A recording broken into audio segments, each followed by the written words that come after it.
High, নমস্কার। My YouTube channel piece of মাইন্ডে আমি মিঠুন বলছি। আজকে আবার একটি নতুন টপিক আলোচনা করব।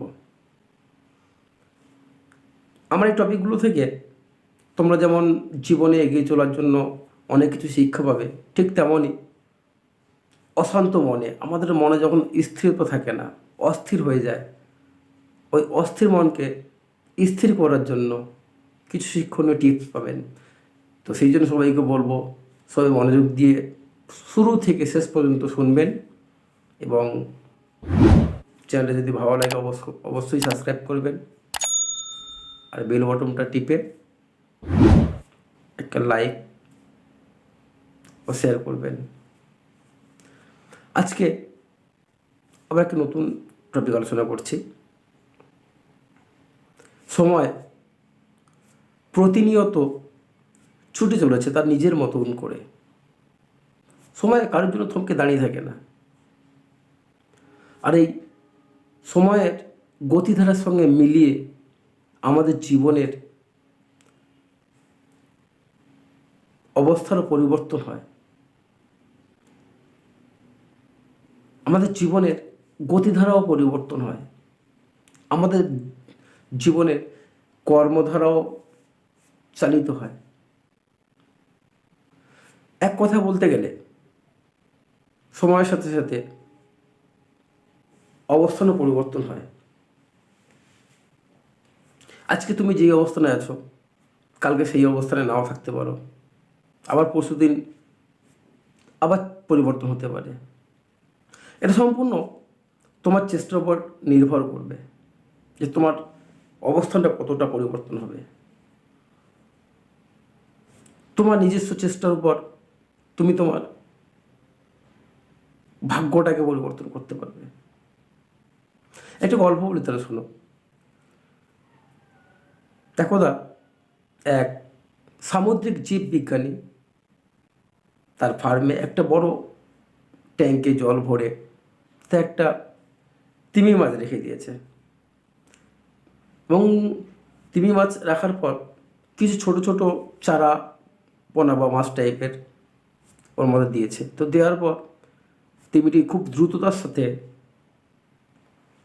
ওই ছোট মাছগুলোকে খেয়ে ফেললো।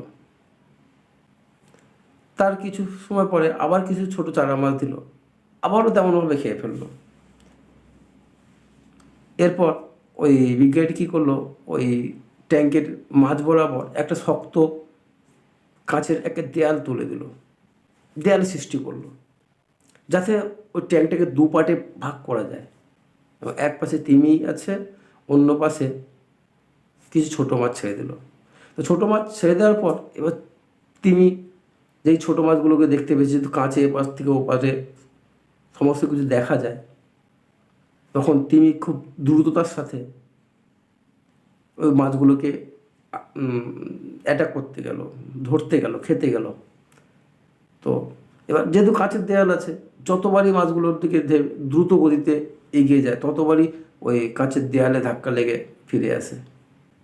তো এইভাবে করে বেশ কয়েকবার প্রচেষ্টার পর যখন প্রচেষ্টাটা সফল হয় না, তখন ওই তিমি মাছটা ওর প্রচেষ্টাটা মানে মাছগুলোকে খাওয়ার যে চেষ্টাটা সেটা ছেড়ে দেয় এবং তিমি ভেবে নেয় যে ওর দ্বারা ওই মাছগুলোকে আর ধরা সম্ভব না, যেহেতু মাঝখানে কোনো একটা বস্তু আছে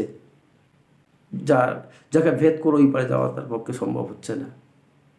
লাস্টে তিমি ওই চেষ্টা করাটা ছেড়ে দিল। এবার কিছুদিন এইভাবে করে যাওয়ার পর তারপরে ওই বিজ্ঞানীটি কী করলো, মাঝখানের যে কাঁচের যে দেয়াল যেটা সৃষ্টি করেছিল, তৈরি করেছিল, ওটাকে একটু খুলে নিয়েছে। খুলে নেওয়ার পর এখন তিমি সে আগের অবস্থানেই আছে, মানে মাছগুলোকে আর ধরছে না। কারণটা তিমির মনের মধ্যে গেঁথে গেছে যে ওই কাঁচের দেয়ালটা যে ওর ওপারে যাওয়াটা সম্ভব না। সেই জন্য তিমি আর চেষ্টা করলো না। কিন্তু তিমি যদি চেষ্টা করতো তাহলে অবশ্যই এখন মাছগুলোকে ধরে খেতে পারত। ওই তিমির মতো আমাদের জীবনেও মাঝে মাঝে এমন হয়, আমরা বারংবার চেষ্টা করার পরেও যখন অসফল হই, তখন আমরা ধরে নিই যে আমাদের দ্বারাও সম্ভব না,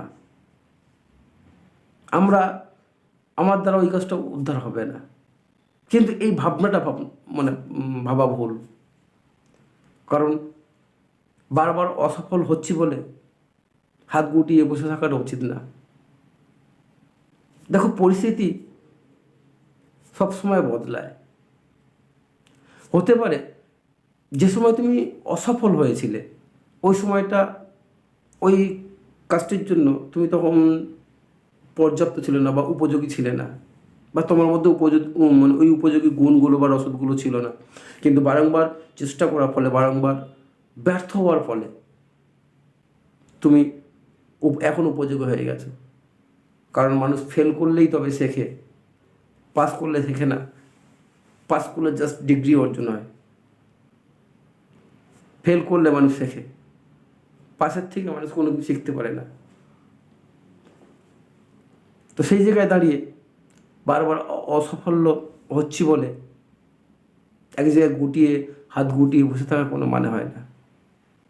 সবসময় পরিস্থিতি বদলায়, আবার চেষ্টা করুন। আর কোনো কিছু অর্জন করতে গেলে, কোনো কিছু পেতে গেলে অবিরাম পরিশ্রম করতে হয়, তবে গিয়ে কোনো কিছু পাওয়া যায়। আর বারংবার পড়ে যাওয়ার পরও উঠে দাঁড়ানোর নামটাই সাফল্য, উঠে দাঁড়ানোর নামটাই জীবন। এই জন্য বসে থাকবেন না, এখনই শুরু করুন। কারণ চেষ্টা যারা করে তাদের কোনোদিন হার হয় না। আর হার বলে কোনো কিছু নেই, হয় শিখবো নাহলে জিতবো।